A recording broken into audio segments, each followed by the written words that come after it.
Halo, assalamualaikum warahmatullahi wabarakatuh, teman-teman sumber inspirasi. Kali ini kita akan bahas topik yang sedikit berbeda, yaitu kita akan bahas tentang perawatan burung kecil. Ya, mengingat burung-burung kecil ini ya bisa dibilang itu cukup bagus lah ya buat masteran burung lain seperti burung murai, burung kacer, atau burung cucak hijau. Itu burung kecil justru jadi variasi tersendiri untuk si burung-burung seperti murai itu melantunkan lagunya.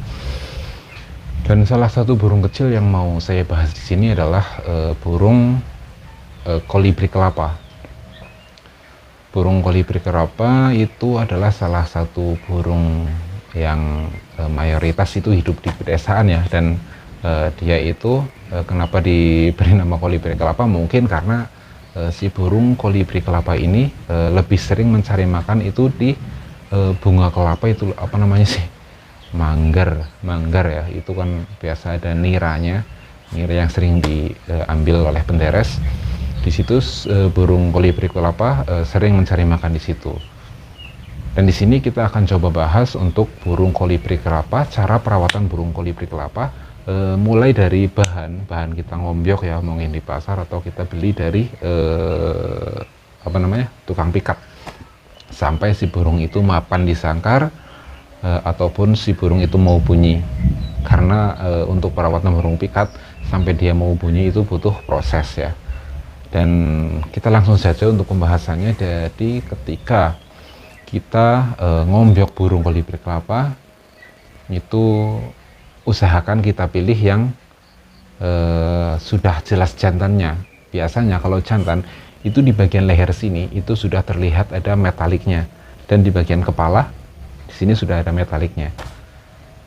Itu yang sudah positif jantannya. Tapi kalau yang masih hijau itu saya sendiri masih kesulitan untuk membedakan jantan dan betananya. Jadi usahakan pilih yang biasanya sudah ada metaliknya sedikit di bagian leher ataupun di bagian atas kepalanya. Itu sudah ada warna metalik biru kehijau-hijauan lah. Itu kita pilih yang sehat, tentunya yang lincah. Terus kalau ada ya sih yang sudah mapan sekalian. Tapi kita akan bahas dari burung yang bahan pikat ya. Jadi otomatis dia masih kiras, masih gerabiagan. Kita pilih yang sehat, yang lincah. Terus kita sediakan sangkar. Kalau bisa untuk perawatannya kita pakai sangkar yang jangan terlalu kecil ya. Karena burung pikat itu kirasnya minta ampun. Jadi saya sarankan untuk pakai kandang tingkat 3 ya, atau sering digunakan lovebird lah, tapi yang pintu tengah saja untuk memudahkan kita mengganti pakan dan minumnya. Kita pakai sangkar itu.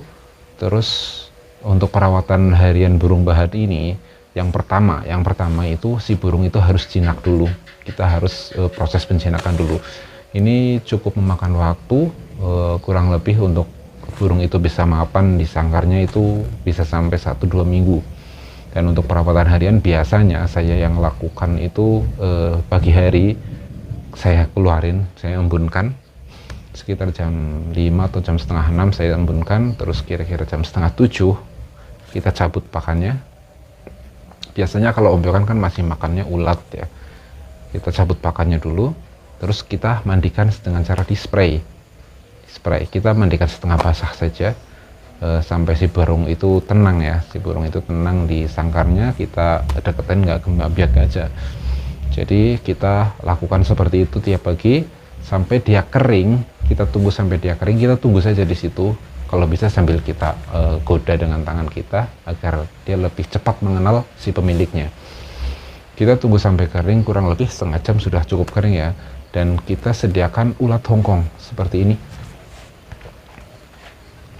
Ini ulat Hongkong, kita cari yang masih putih seperti ini. Ini ulat Hongkong ini kita coba pakai tangan dari luar sangkar saja. Kalau dari dalam itu pasti terbangnya ke sana kemari. Kita coba dari luar sangkar, kita kasih ke burung itu. Kalau si burung belum mau ambil dari tangan kita bisa coba pakai lidi dulu. Kita kasih pakai lidi. Kalau belum, kita urungkan niat kita tunggu sebentar lagi, mungkin 10 atau 15 menit, tunggu si burung itu lapar lagi. Kita coba seperti itu sampai dia mau, sampai dia mau makan dari tangan kita atau dari lidi yang kita suapkan ke dia. Terus untuk selanjutnya itu proses si burung kolibri kelapa itu agar mau makan fur. Sebenarnya bisa saja kita pakai nektar ya, nektar baik yang dari toko atau racikan kita sendiri. Namun kelemahannya atau kekurangan dari nektar itu kita harus rajin menggantinya setiap hari. Beda kalau kita menggunakan fur ya, fur itu bisa kuat 2-3 hari nggak diganti juga nggak masalah. Jadi untuk proses pengefuran itu biasanya saya sediakan cepuk kecil, cepuk biasa. Kebetulan ini lagi nggak ada contoh ya. Kita sediakan cepuk kecil, kita kasih fur setengahnya saja, kita kasih fur. Terus kita kasih ulat hongkong yang masih putih itu tadi, beberapa lah 5 ekor atau berapa, kita aduk di situ. Terus kita kasih ke sangkarnya dan kita gantung. Itu kita biarkan sampai si ulat makan. Biasanya yang akan dimakan itu ulatnya dulu itu akan dimakan sampai habis. Nanti ketika si ulat itu habis, dia dengan terpaksa akan makan fur yang otomatis dia sudah mencicipi fur yang sudah menempel di ulat ya. Dia akan mulai mencoba fur yang kita sediakan. Mungkin nggak langsung di hari itu juga dia makan fur. Jadi ketika ulat itu habis kita pantau dulu setengah hari, kalau dia nggak mau makan fur kita tambah ulat lagi sampai sore kayak gitu. Kalau kita waktunya banyak ya ini sampai sore kita terapi seperti itu. Nanti lama kelamaan mungkin 2-3 hari biasanya lah si kolibri kelapa itu sudah mau makan fur yang kita sediakan di dalam sangkar. Dengan syarat seperti itu pemberiannya, cepuk, kasih fur, campur ulat hongkong. Jadi ketika ulat hongkongnya habis, si kolibri kelapa itu akan makan fur. Itu proses pengefuran burung bahannya. Terus ketika sudah makan fur, bukan berarti kita stop menggunakan ulat hongkong ya. Ulat hongkong ini tetap kita berikan setiap hari. Kalau saya itu menggunakan ulat hongkong yang masih putih, biasanya saya kasih pagi 5 dan sorenya 5. Itu untuk menjaga stamina si burung saja, untuk menjaga suhu tubuh ya, suhu tubuh. Namun yang perlu diperhatikan adalah kita jangan terlalu banyak memberikan ulat hongkong ya. Mungkin kalau 5 atau 10 ekor per harinya itu masih wajar ya, karena burung dari alam dia juga makannya ulat di alam. Jadi kita nggak apa-apa lah kasih 5 pagi 5 sore. Namun ketika sudah kita berikan di atas jumlah itu resikonya cukup besar, karena ulat hongkong ini sifatnya panas di tubuh si burung. Kalau kita berikan terlalu banyak, tetap habis sama si burung itu, tetap habis. Namun resikonya itu si bulu burung itu akan cepat rontok dan biasanya kayak gimana ya, nyerit gitulah si bulunya. Jadi kita cukup secukupnya saja lah, 5 ekor saja itu maksimal menurut saya sekali pemberian, dan furnya tetap kita sajikan di situ. Namun yang perlu diperhatikan ya, kalau kita sudah kasih fur, nektarnya jangan. Karena apa? Ketika kita kasih fur dan kita kasih nektar juga, itu furnya akan utuh, saya jamin. Furnya itu utuh dan nektarnya yang dimakan atau diminum. Dan biasanya itu kita untuk mengembalikan ke fur lagi itu sedikit kesusahan. Jadi kalau kita melihara burung kolibri kelapa bahan itu, kita pilihlah kita mau pakai nektar atau kita mau pakai fur. Kalau nektar ya nektar terus, kalau pakai fur ya fur terus. Jadi begitu. Terus untuk ini pengalaman saya sendiri, ketika burung itu sudah makan fur dan sudah perawatan biasa ya, sudah mapan di sangkar, mungkin perawatan 1-2 minggu, itu biasanya sudah sedikit tenang dengan terapi penjinakan tadi ya, semprot pagi sore, mandi setengah basah. Dengan kebiasaan seperti itu burung akan cepat mapan di sangkar. Dan untuk mempercepat penggacoran si burung ini sendiri, saya biasanya menggunakan fur. Untuk pertama ya, ini bukan promosi, saya menggunakan leopard kuning dan juga ulat hongkong yang masih kecil-kecil dan putih. Leopard kuning itu untuk proses pengefuran ya. Setelah fur leopard itu sudah mau dimakan, saya biasanya pakai ini apa sih ini inilah pokoknya lah, pakan ikan saya campur lagi ke fur leopard tadi agar si kolibri kelapa mau makan pelet ikan ini.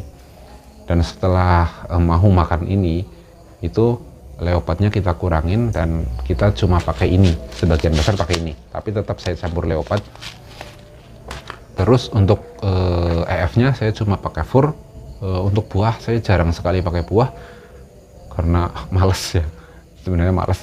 Jadi saya jarang sekali pakai buah. Jadi tiap harinya saya cuma pakai pakan ini dua ini.